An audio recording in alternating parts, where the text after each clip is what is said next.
Greetings, friends. This is Tony from Historic American Homes, and this is the third episode in this update on this design of a Victorian-inspired farmhouse. In the first episode, I discussed a number of the exterior details that I was needing to resolve. Those are all resolved and in this model, which we will look at.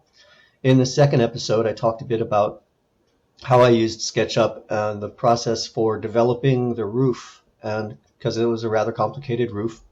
And so I showed that in the second episode. And now in the third, I'm going to just start with this, just under a minute of this video, where you can see the entire exterior, basically all the details finished. The only thing I have not put in at this point are downspouts, but I know where they're going to go.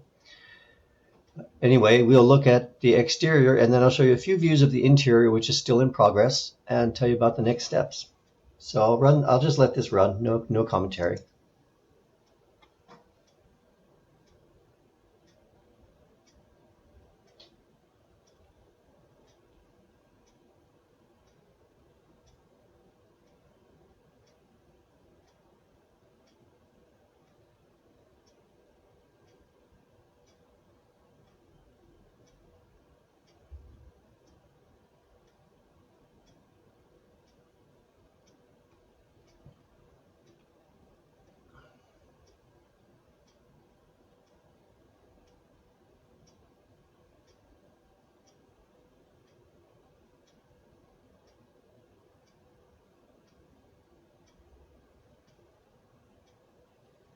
Well, that gives you a pretty good idea of the outside.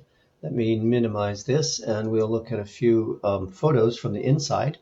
This is standing in that turret corner in the living room on the ground floor, looking through the space to the back.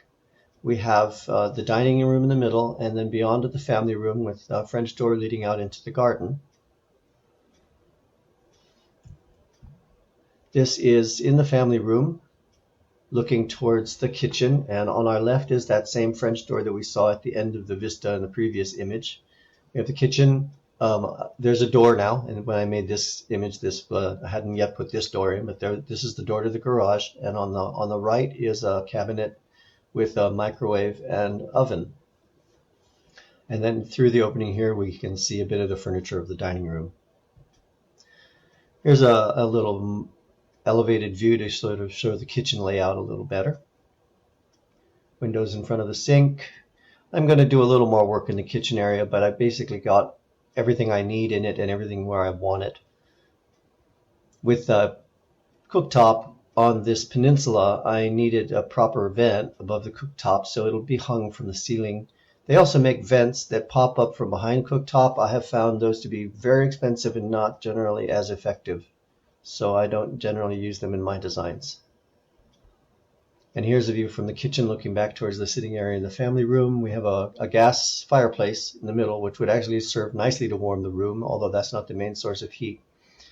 This panel above it is arranged as a set of bifold doors, and the space can accommodate a 47-inch screen? Anyway, decent sized TV screen if a person wanted to use it for that reason. There's the possibility of built-in bookcases on either or both sides. Alternatively, a TV could go into one of the side bookcases. And here's the view from the family room patio door looking back in the direction of the living room where we started. And this is a picture of the master bedroom, which is on the upper floor of that same corner with the turret.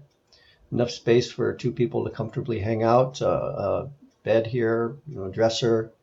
And now will take us to the floor plans, and you'll be able to see this in the floor plans.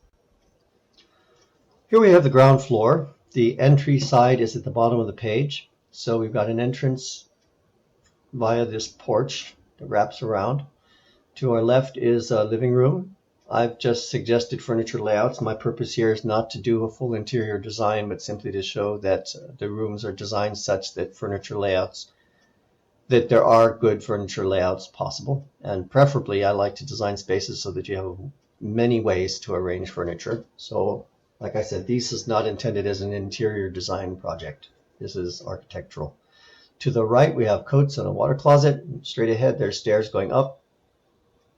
Here on the left, we see the suite of living room, dining room, family room, kitchen, out to the backyard, all connected, and the garage at the right. The garage is designed such that you could approach it from either the bottom of the page or from the right side or from the back, depending on the site that you have available. This is the upper floor. We've got the stairs coming up to a decent sized landing. There will be a skylight to bring a little light into that landing area. I've made some small changes since we looked at it last.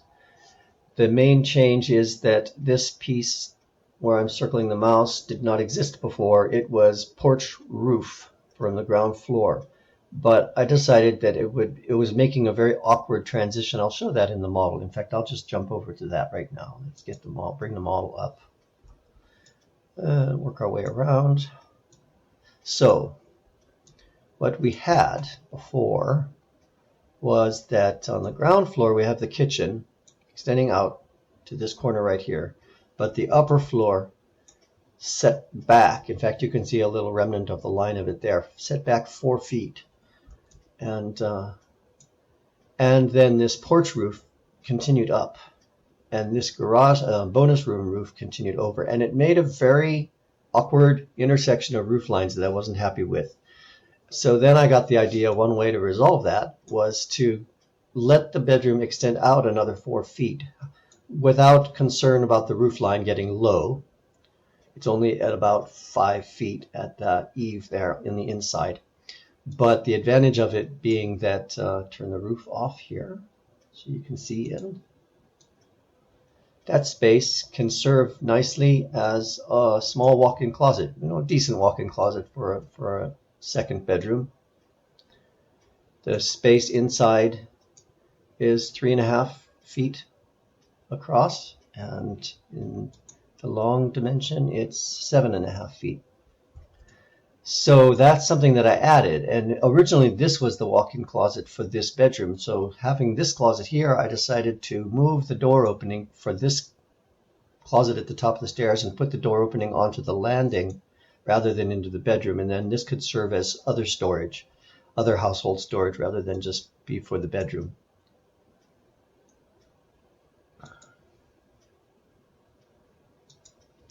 So back to the floor plan again, that was these spaces here. So that was a change I made since we looked at it last.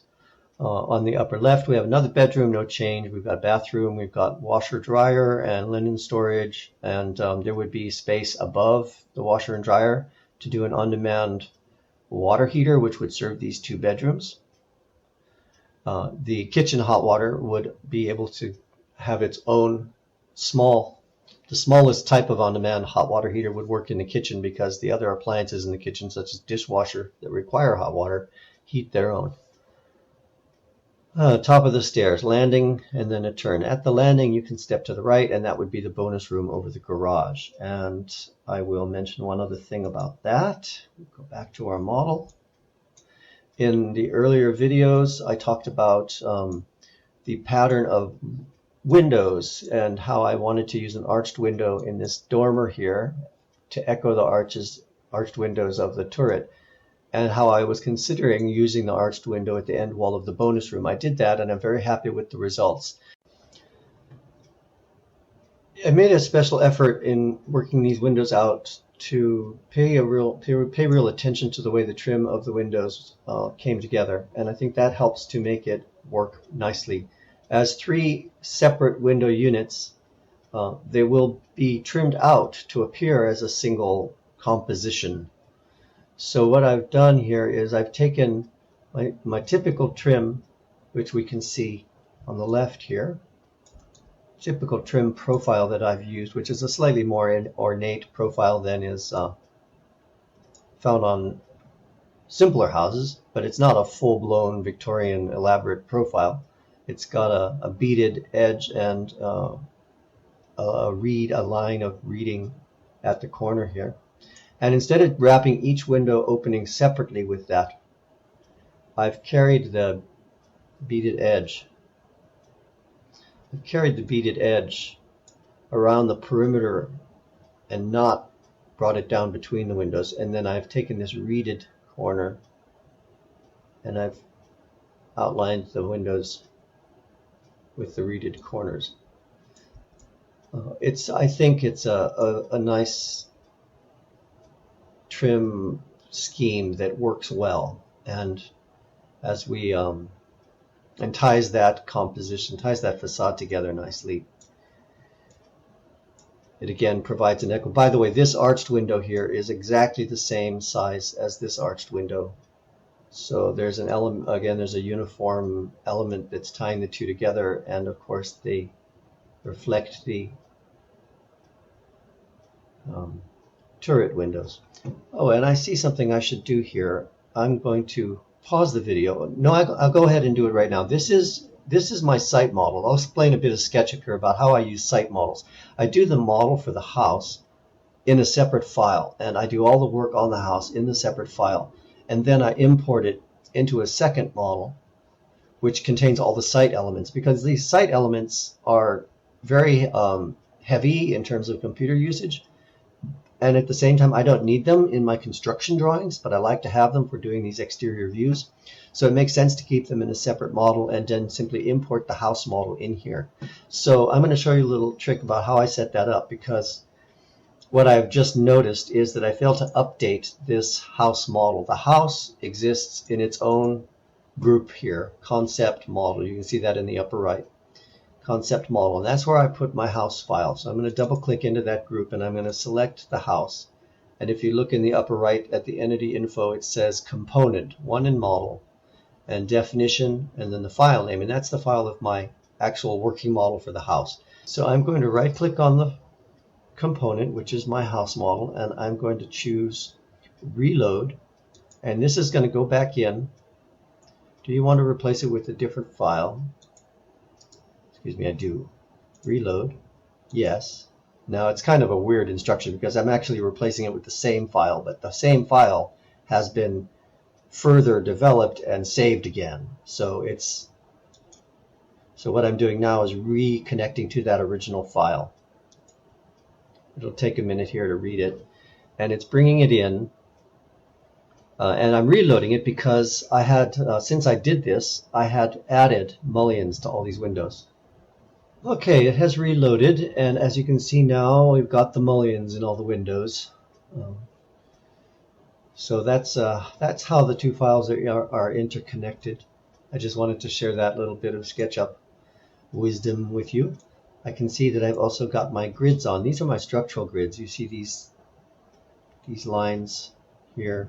I use those in dimensioning the plans when I put them into the construction documents. I'm going to turn those tags off.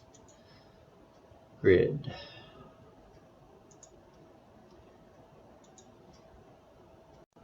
Spur of the moment, I just decided I would go ahead and share with you a little bit about the next step, which I've actually started. We just were looking at the site model. So this is my project folder. This is my main model. Farmhouse number 1. This is the right-hand version. I will do a mirror image of this when I'm finished with this one. And this is my site model. Same title with site. And then up here we've got my layout file, my main layout file. There'll be two or three layout files with the various sheets, but this is the layout file that contains the floor plans, the sections, the elevations. And I've actually started putting things into the layout file. So I'm going to go ahead and just quickly open that and give you a sneak peek at the construction drawings as I develop them in further videos. This is the main layout file. It's in the same folder as my model, as my main model file. If we go up to the File tab and look at Document Setup, under References we see the file listed here, FH01R1. I've also got a framing file that I have not yet started working on, but which is also linked into this layout. Here and on the right here we have pages. I'm going to have a cover sheet which will include the perspective views and some thoughts on site planning, and then floor plan sheets, elevation sections, etc. We have this being the main floor plan sheet. First and second floors fit on one sheet here, so I'll go ahead and do them on the same sheet. Let me shrink this just a little bit so we can see it better. There we go. We have the first floor on the right, second floor on the left. You will see the structural grid, which I use numbered 1 through 8, and going down the side we have the alphabet. That way every principal wall line, every structural wall line has a grid associated with it. I don't worry about little short wall sections like the wall separating the powder room from the closet. It does help with keeping the dimensions neater. Once the grid is dimensioned, it's the same grid on the second floor. No real need to repeat the dimensions if I don't want to. Got the room tabs in. I've got door and window symbols in place, but I haven't keyed them yet to the actual doors, so they're all just saying 0, 1, or A. Upper floor. I have a sheet for the roof plan.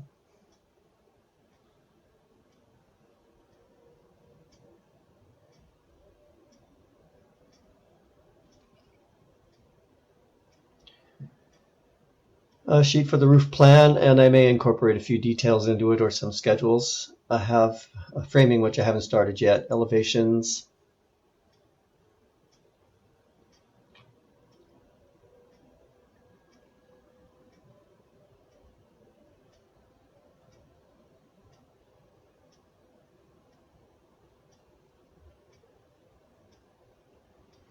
This is the elevation sheet.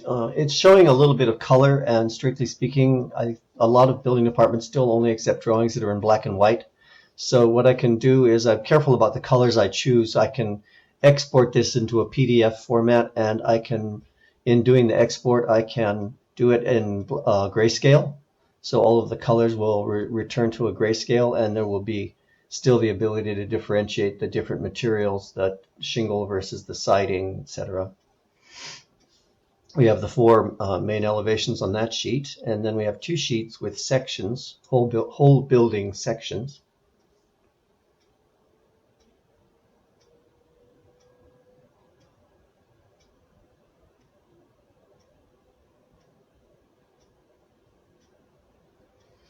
There's the first sheet of sections. We have a section through the entrance and the living room, but seeing the outside face of the powder room, and that also passes through the turret, almost on the center point of the turret. You can see the change in the ceiling height of the master bedroom. I don't show, these sections are at 1/4 inch to the foot, so I don't show the framing in the section. I'll save that for framing details. The roof will probably be using prefabricated trusses that are made off-site, so I'm not going to show the pattern of the trusses. That would be for our truss manufacturer, but I do want to indicate to the truss manufacturer that there will be a certain amount of space unobstructed by truss cross members, truss diagonal members, so that there can be a little bit of attic storage and can get around up there.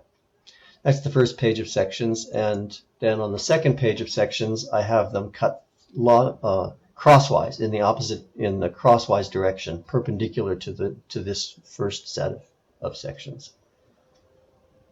Here we have the second set of sections. One is cut through the garage and the bonus room, and then we step in a little further, and we're going through the staircase, and we see a bit of the kitchen, and we see the bedroom and one of the bedrooms in the landing on the upper floor. And then the third section again cuts through the master bedroom. We have the raised ceiling at the turret area. We have the bathroom and laundry and bedroom, and then on the ground floor, that section cut takes us through the whole suite of reception rooms: living room at the left, dining room in the middle, and family room on the right. That's a quick overview. I will be going in the next 2 videos into detail about how I set up my layout sheet and how I set up my layout sheets for linking to the model and getting all the details in there. Thanks. I hope you enjoyed this. Please, if you have any questions or comments, please leave comments. I'm happy to address what I can. And do come back. I hope to see you all again. Bye-bye.